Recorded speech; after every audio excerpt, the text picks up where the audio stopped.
shall fight on the beaches. We shall fight on the landing ground. We shall never surrender!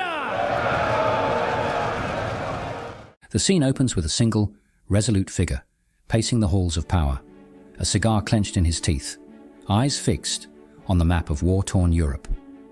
This is Winston Churchill, often hailed as Britain's saviour during its darkest hour in World War II. But behind the iconic bulldog spirit lay a man repeatedly tested by failure and dismissed by many as a political has-been. How did a man so battered by setbacks become the leader who would rally a nation? Today, we explore the life of Winston Churchill, the comeback king, revealing how his string of missteps forged a resilience that would ultimately shape world history. Winston Churchill is synonymous with wartime leadership.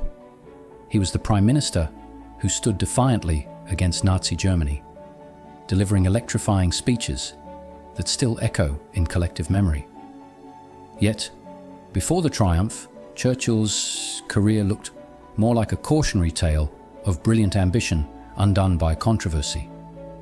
Born in 1874 into an aristocratic family, Churchill's early life was marked by a volatile relationship with his parents, inconsistent academic performances, and a search for validation. He pursued a military career, seeking distinction on battlefields and in public life. Over time, he developed into a charismatic orator, yet his path was anything but smooth. From political miscalculations to botched military strategies, Churchill's reputation was tarnished by repeated failures.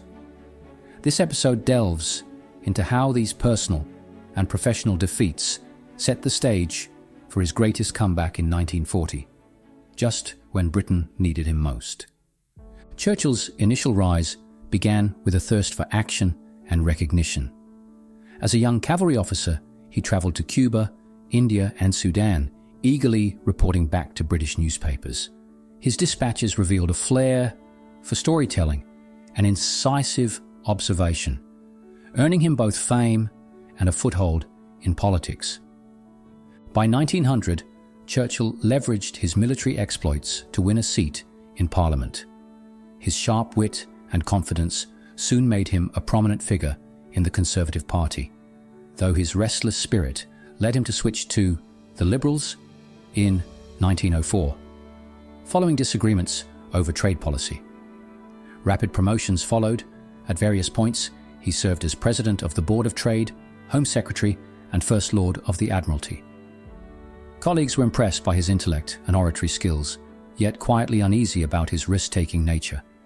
As First Lord of the Admiralty, Churchill championed naval modernization, foreseeing the importance of new warships like the dreadnoughts.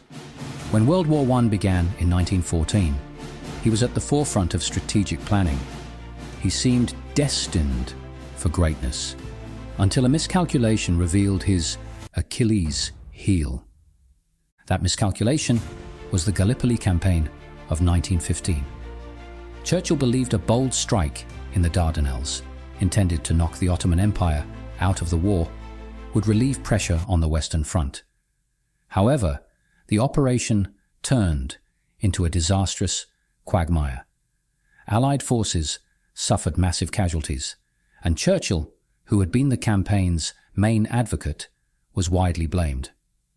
Gallipoli shattered his credibility.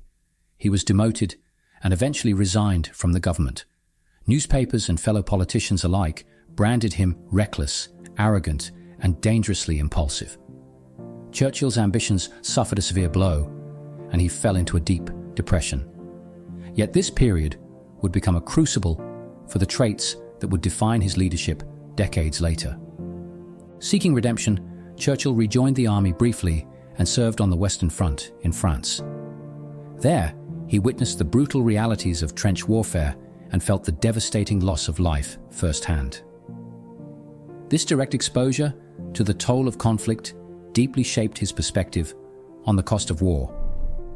Though he returned to politics by the war's end, the Gallipoli stain lingered, relegating him to the periphery of power.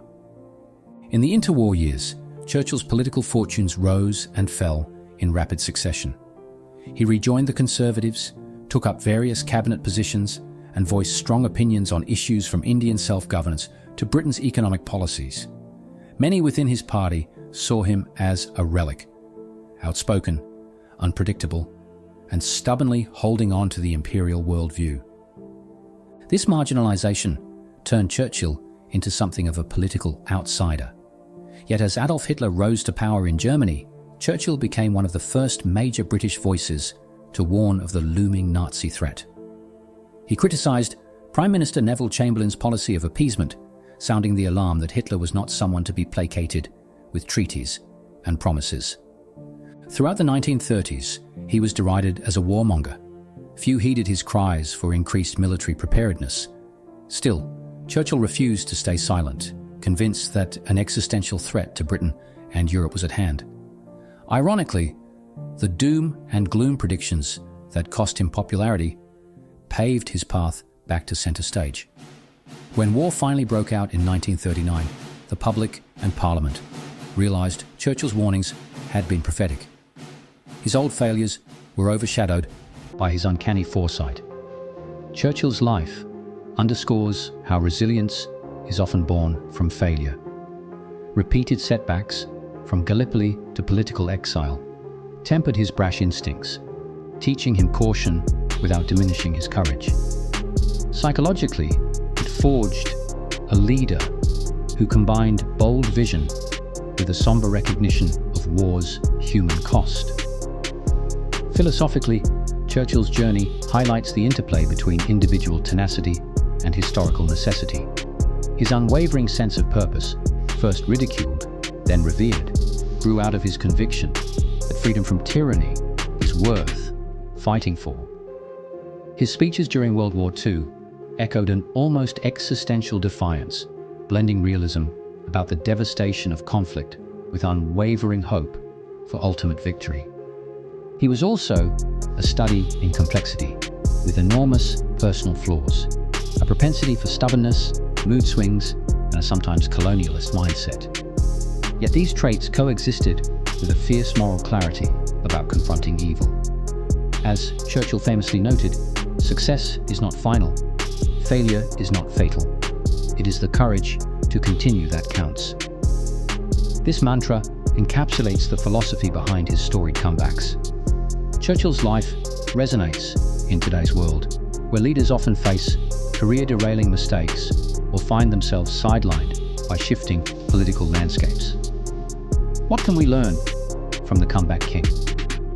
First, that failure can be a crucible for self-reflection and growth if we refuse to be broken by it. Second, that holding fast to principles, even in the face of widespread skepticism, can eventually become a source of renewed purpose. When Churchill took office as Prime Minister in May 1940, after the fall of Chamberlain, it seemed Britain stood alone against Hitler's war machine. Instead of capitulation, Churchill offered blood, toil, tears, and sweat, galvanizing a weary nation with a promise of resilience. Had he not endured and learned from his earlier setbacks, he might never have been the leader history needed at that critical moment. As we reflect on Churchill's legacy, let us ask ourselves, how can we transform our own missteps into stepping stones? Like Churchill, we might find that our darkest hours prepare us best for the battles yet to come.